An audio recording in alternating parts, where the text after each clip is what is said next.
नमस्कार दोस्तों, स्वागत है आप सभी का। दोस्तों आज हम बात करने वाले हैं short term capital gains, long term capital gains, mutual fund के ऊपर नए टैक्स रूल्स क्या कहते हैं और ये एसटीटी के ऊपर निर्मला सीतारमन ने क्या कह दिया, पूरा आपको डिटेल में जानने को मिलेगा। अगर आप एक इक्विटी इन्वेस्टर हैं, अगर आप एक शॉर्ट टाइम ट्रेडर हैं, अगर आप एक फुल टाइम ट्रेडर हैं, ये वीडियो आप बिल्कुल मिस मत करना।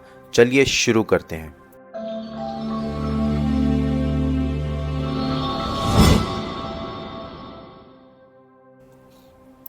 Finance Minister on Thursday said center has decided to increase or keep the securities transaction tax as it helps the government trace big ticket spending।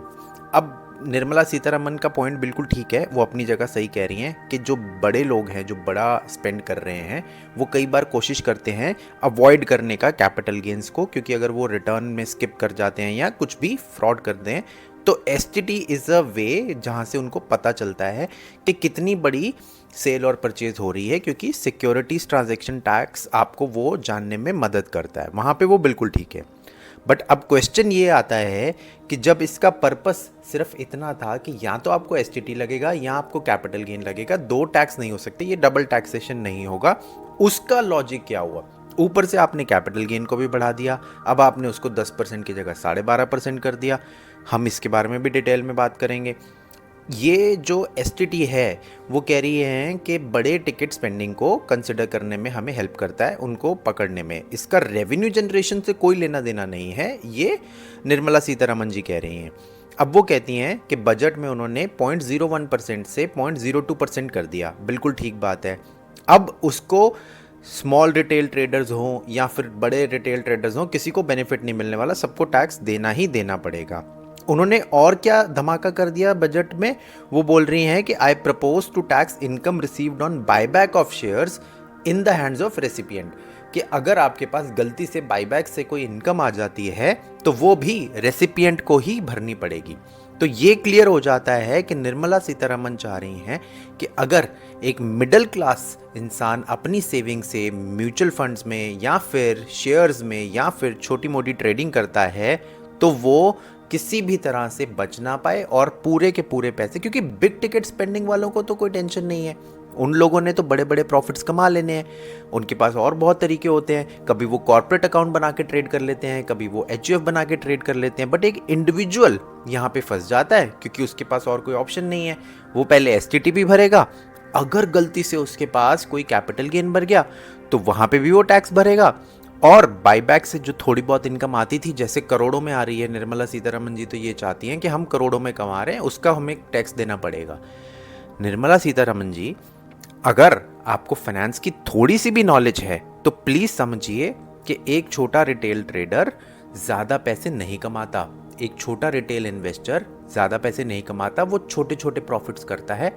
उसके ऊपर आप डबल डबल टैक्स लेंगे तो वो कैसे आगे बढ़ पाएगा? अभी वीडियो खत्म नहीं हुआ है, पूरा वीडियो जरूर देखना आप।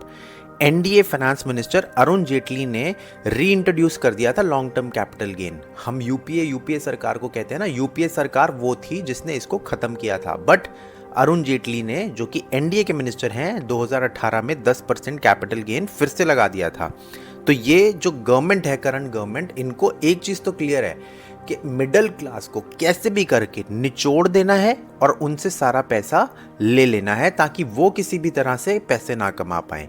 अब समझते हैं कि न्यू टैक्स रूल्स जो हैं म्यूचुअल फंड को कैसे इंपैक्ट करते हैं, क्योंकि आपको यही बार बार बोला जाता था म्यूचुअल फंड सही है।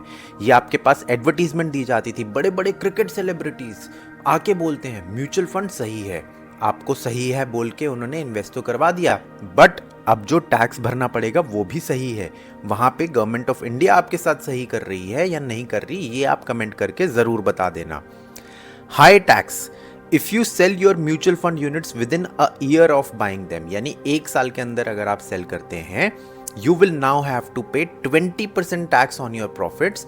Earlier it was 15%। बात कर रहे हैं शॉर्ट टर्म टैक्स की। पहले आपके पास 15% टैक्स लगता था, अब आपको 20% लगेगा। एक सिंपल एग्जांपल से देखते हैं। 10,000 रुपए का आपको म्यूचुअल फंड पे प्रॉफिट होता है, 6 महीने बाद आप उसको बेच देते हैं, पहले आप 1500 रुपये टैक्स देते थे, अब आपको 2000 रुपये देना पड़ेगा। अब आप सोच के देखिए, जिसने एक बार 10,000 रुपये का प्रॉफिट किया उसके ऊपर भी 500 रुपये ज़्यादा उसको टैक्स देना पड़ रहा है। ये है गवर्नमेंट की म्यूचुअल फंड सही है scheme. Slide increase, government of India कहती है स्लाइड इंक्रीज हुआ है। Tax on profits from mutual fund held for more than a year has increase from 10 to 12.5%। उनके लिए स्लाइड होगा, बट जिसने कमाया ही 10,000 है उसके ऊपर वो पहले 10% टैक्स देता था, जो उसका 1,000 रुपये बनता था, अब वो 1250, यानी 10,000 के ऊपर 1250 रुपये का तो वो टैक्स ही दे देगा। उसकी जेब में क्या आया? उसकी जेब में तो सिर्फ 8,000 रुपये आए। There is a little relief. The tax-free limit on long-term capital gain has been raised from 1 lakh to 1.25 lakh। ये छोटा सा रिलीफ आपको दिया गया है, बट ये रिलीफ आएगा कब? ये रिलीफ तब आएगा जब आपको प्रॉफिट कमाने देंगे, क्योंकि हर जगह तो उन्होंने एक टैक्स लगा रखे हैं। आप कोई शेयर खरीदते हो वहाँ आपको टैक्स देना पड़ता है, आप इन्वेस्ट करते हो वहाँ आपको टैक्स देना पड़ता है। अगर छोटा मोटा टैक्स बच भी गया तो 25,000 रुपये जो रिलीफ दिया है इन्होंने, उसमें कितना ही आप कमा लेंगे। अब बात कर लेते हैं डेट फंड्स की। डेट फंड्स सेफ माने जाते हैं, इक्विटी का कोई रिस्क नहीं है। अरे भैया, बट पैसे भी तो कहाँ कमा पा रहे हो आप? Short term capital gains, if you sell your debt fund units within 3 years the tax will be as per your income tax slab. Long term capital gains for debt funds held for over 3 years the tax rate is now at flat 12.5%। so both sides आपको ना तो indexation benefit मिल रहा है और ऊपर से tax भी बढ़ गया। सो मोटा मोटा जो आपका सेविंग था, जितना भी you were able to earn from short term या फिर लॉन्ग टर्म में, उस पे टैक्स बढ़ा दिया गया है और इंडेक्सेशन हटा के उसको आइसिंग ऑफ द केक कर दिया गया है कि आप कहीं से भी अगर पैसा बचा लोगे एज अ मिडिल क्लास तो गवर्नमेंट आपको छोड़ेगी नहीं, वो लूट लेगी आपको। यही निर्मला सीतारमण जी बार बार आके बजट की स्पीच में कहती हैं। गोल्ड फंड्स, ओ हो, इसको कैसे छोड़ सकते हैं वो। Short term capital gains, if you sell your gold fund units within 3 years the tax will be as per your income tax slab. मतलब बाई चांस अगर गोल्ड पे भी आपको फायदा हो गया तो वो भी आपको इनकम टैक्स स्लैब के हिसाब से पैसा देना पड़ेगा। लॉन्ग टर्म में तो फ्लैट है 12.5% विदाउट इंडेक्सेशन बेनिफिट आपको देना ही है। इसमें you are not given an exception, you will have to pay 12.5% flat tax on the indexation benefit. Funds of funds क्या होते हैं? So the funds of funds, taxation depends on the underlying funds. Fund of fund invest करता है बाकी mutual funds में। अब mutual funds पे ही already tax है तो फंड ऑफ फंड्स पे तो होगा ही। Therefore the tax implication depend on the type of funds the fund of fund invest. अगर इक्विटी में कर रहा है तो आपके पास शॉर्ट टर्म है, लॉन्ग टर्म है। अगर गोल्ड और या फिर डेट में कर रहा है तो आपके पास शॉर्ट टर्म कैपिटल गेन आपकी स्लैब के हिसाब से और लॉन्ग टर्म कैपिटल गेन आपको 12.5% टैक्स देना पड़ेगा बिना इंडेक्सेशन बेनिफिट के। गवर्नमेंट कहती है कि आपने कब से लिया हो हमें उससे कोई फर्क नहीं पड़ता, आपको टैक्स तो पूरा भरना पड़ेगा। अब एक सिंपल सा चार्ट है वो हम आपके साथ शेयर करते हैं ताकि आपको समझाएं पहले कैसा था और अभी क्या हो गया है, ताकि आपको डिटेल में ये चीज़ समझ आ जाएगी कि गवर्नमेंट आपको कैसे एक्सप्लॉइट कर रही है। शॉर्ट टर्म, लॉन्ग टर्म, पहले क्या था अब क्या है, पहले क्या था अब क्या है, दोनों में डिस्कस करेंगे। अगर आप एक इंडियन इक्विटी फंड ETF या इक्विटी ओरिएंटेड हाइब्रिड फंड में इन्वेस्टर हैं, पहले आपको शॉर्ट टर्म में 15% टैक्स देना पड़ता था, अब 20% देना पड़ेगा 1 साल से कम की टेन्योर पे। लॉन्ग टर्म में पहले 10% टैक्स देना पड़ता था ऑन गेन्स अबव 1 लाख अगर 1 साल से ज़्यादा होल्ड किया है। अब उसी को इन्होंने क्या कर दिया है, 12.5% कर दिया, 2.5% सीधा टैक्स बढ़ा दिया है। और उसके बदले इन्होंने क्या बोला है कि 1.25 यानी 25,000 ज़्यादा लिमिट दे दिया। 2.5% को इन्होंने 25,000 से कंपेयर किया है। पता नहीं निर्मला सीतारमण जी किस तरह का लॉजिक लगाती हैं। Date funds, ETFs and date oriented hybrid funds slab rate पे लगेगा, पहले भी अभी भी, नई में भी ओल्ड में भी, दोनों टाइम स्लैब रेट पे है।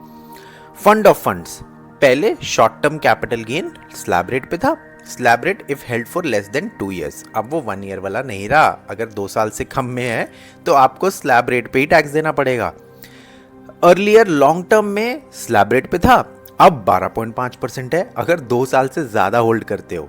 अब यहाँ पे गवर्नमेंट ने आपको फिर से बेवकूफ़ बना दिया म्यूचुअल फंड सही है कह के। अब बात कर लेते हैं, एक छोटी सी और चीज की बात कर लेते हैं। If equity and debt both are less than 65%, अगर एलोकेशन उनकी दोनों की इक्विटी और डेट की 65 से लेस है, तो शॉर्ट टर्म कैपिटल गेन पहले स्लैब रेट पे था, अब भी स्लैब रेट पे है अगर 2 साल से कम होल्ड कर रहे हो। अगर आप लॉन्ग टर्म में देखो तो 20% था इंडेक्सेशन बेनिफिट के साथ, बट अब वो 12.5% हो गया if held for over 2 years. पहले वो 1 साल था, इफ हेल्ड फॉर 3 साल था, 3 साल से ज़्यादा, अब वो 2 साल हो गया।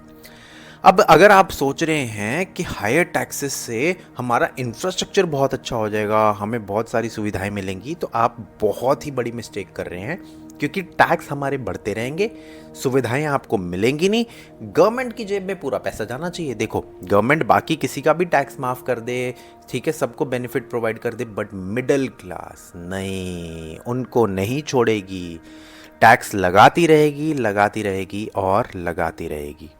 The new tax regime discourages savings by reducing emphasis on Section 80C, which is disappointing, as tax-saving investments often encourage broader saving habits. New tax regime में आप सब जानते हैं आपके पास कोई बेनिफिट नहीं है, कोई सेविंग का सुविधा उपलब्ध नहीं है। आज डिटेल में आपको समझा दिया है क्या टैक्सेस लगेंगे, शॉर्ट टर्म टैक्स क्या है, लॉन्ग टर्म क्या है, म्यूचुअल फंड्स पे, इक्विटी ओरिएंटेड पे, ठीक है, एसटीटी आपको फ्यूचर्स एंड ऑप्शंस पे पहले बता दिया मैंने कि बढ़ा दिया गया है। आपके क्या कमेंट्स हैं? क्या आप खुश हैं ये सब जो चेंजेस हुए हैं? आपको डिफ़िकल्ट फील नहीं होता अगर आप एक ट्रेडर हैं या इन्वेस्टर हैं या फिर अपनी छोटी सी सेविंग से म्यूचुअल फंड में इन्वेस्ट करते हैं? आपका क्या कहना है? प्लीज़ कमेंट करके बताइए। अगर वीडियो समझ आया है तो ज़्यादा से ज़्यादा लोगों के साथ शेयर करो ताकि ये नॉलेज स्प्रेड हो। और अब हम मिलेंगे अगली वीडियो में। आज के लिए बहुत बहुत शुक्रिया। Bye bye.